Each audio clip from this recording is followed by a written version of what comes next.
মুর্শিদাবাদ লোকসভায় তৃণমূলের প্রার্থী কি সাংসদ আবু তাহের খান নাকি অন্য কেউ? এই কেন্দ্রে বিজেপি ইতিমধ্যেই প্রার্থী ঘোষণা করেছে। সিপিএমের হয়ে এই কেন্দ্রে লড়তে পারে হেভিওয়েট কোনো নেতা। এসবের মাঝে তৃণমূলের প্রার্থী কে হবে তা নিয়ে দলে বাড়ছে উৎকণ্ঠা। কতটা এগিয়ে আবু তাহের খান? মনোবীক্ষণ পলিক্লিনিক, চিকিৎসার জগতে এক দশক। এখন এখানে সব বিষয়ে ডাক্তারবাবু একসাথে তলায়। ফোন করুন 7477799515 এই নম্বরে। নয়া প্রজন্ম না পুরনো নেতা, এই বিতর্কেই সরগরম রাজ্য রাজনীতি। লোকসভা ভোটের আগে উত্তপ্ত তৃণমূলের অন্দরমহল। তবে এর প্রভাব কি পড়বে লোকসভার প্রার্থী বাছাইয়েও? মুর্শিদাবাদ লোকসভা কেন্দ্রে কি হবে তৃণমূলের প্রার্থী? উত্তরের অপেক্ষায় মুর্শিদাবাদ জেলার তৃণমূল নেতাকর্মীরা। বিদায়ী সাংসদ আবু তাহের খান নাকি অভিষেক ঘনিষ্ঠ কোনো বিধায়ক? কে হবেন তৃণমূলের প্রার্থী? চাপা উৎকণ্ঠা তৃণমূলে। মুর্শিদাবাদে কংগ্রেসের রাজনীতির পুরনো ঘোড়া আবু তাহের খান একসময়ে অধীর চৌধুরীর ঘনিষ্ঠ নেতা। 2018 সালের 21শে জুলাই ছাড়েন কংগ্রেসের হাত, যোগ দেন তৃণমূলে। 2019-এর লোকসভা নির্বাচনে মুর্শিদাবাদ আসন থেকে তৃণমূলের টিকিটে ভোটে জেতেন আবু তাহের খান। হারান কংগ্রেসের আবু হেনা, বিজেপির টিকিটে দাঁড়ানো হুমায়ুন কবির ও সিপিএমের বদরুদ্দোজা খানকে। 2019 থেকে 2023-এর অগস্ট মাসের মাঝামাঝি তৃণমূল কংগ্রেসের মুর্শিদাবাদ সাংগঠনিক জেলার সভাপতির পদেও ছিলেন তাহের। তবে মুর্শিদাবাদকে দুই সাংগঠনিক জেলায় ভাগ করা হলে বহরমপুর মুর্শিদাবাদ সাংগঠনিক জেলার সভাপতি হন শাওনি সিংহ রায়, চেয়ারম্যান হন আবু তাহের খান। যদিও দলের জেলা কমিটি নিয়ে চরমে ওঠে শাওনি তাহের বিবাদ। 2023-এর 19শে এপ্রিল নিজের বাড়িতে হঠাৎই অসুস্থ হয়ে পড়েন আবু তাহের খান। রাতেই ভর্তি করানো হয় মল্লিক বাজারে একটি বেসরকারি হাসপাতালে। দীর্ঘ চিকিৎসার পর 13ই জুলাই একবার নওদার বাড়িতে ফিরেছিলেন।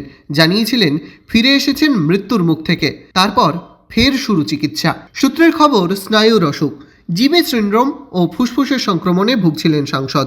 অসুস্থতার জন্য তৃণমূলের বহরমপুর মুর্শিদাবাদ সাংগঠনিক জেলার চেয়ারম্যান পদ থেকে অব্যাহতিও দেওয়া হয়েছিল তাকে। 2023 সালের মে মাসে মালদায় প্রশাসনিক বৈঠক থেকে অপূর্ব সরকারকে ওই দায়িত্ব দেন মুখ্যমন্ত্রী মমতা বন্দ্যোপাধ্যায়। তবে অসুস্থতা কাটিয়ে অক্টোবরেই রাজনীতিতে ফিরেছেন তাহের। হুইল চেয়ারেই যোগ দিয়েছেন দিল্লিতে তৃণমূলের অবস্থান বিক্ষোভে।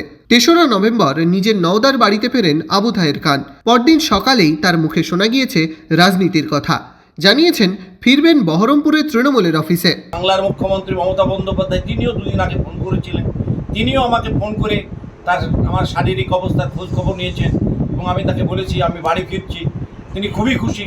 হ্যাঁ, তুমি বাড়ি ফিরো এবং তোমার রাজনৈতিক জায়গায় বহরমপুর অফিসটায় বসো এবং সেখানে মানুষের সঙ্গে যোগাযোগ রাখো, কথা তিনি বলেছেন। টিকিটের ব্যাপারে তো আমরা কিছুই বলবো না, কারণ এটা সম্পূর্ণ আমাদের হাইকমান্ডের ব্যাপার, এটা আমার হাতে নয়। আমি একদম রাজনৈতিক কর্মী, রাজনৈতিক ময়দানে আছি, ময়দানে থাকবো, এটুকুই বলতে পারি। 7ই নভেম্বর দলের কর্মসূচি থেকে ঘোষণা করেন রাজনীতিতে ফেরার কথা। দীর্ঘদিন ভগবানের দোয়া এবং আশীর্বাদ নিয়ে আবার ফিরে এসেছি রাজনৈতিক মঞ্চে। ভালোই লাগছে, কারণ দীর্ঘ প্রায় 40 বছর মানুষের সঙ্গে থাকা মানুষ আমরা, নির্বাচিত প্রতিনিধি এই ব্লকের। সুতরাং মানুষকে দেখলে তো ভালোই লাগে। আর অসংখ্য আমার পরিচিত মানুষ যারা বাইরে ছিল, দলের বাইরে, তারাও আজকে আমাদের হাত ধরে দলে যোগদান করছে, ভালো লাগছে। তবে 13ই নভেম্বর বদল হয় জেলা সভাপতি চেয়ারম্যান পদে।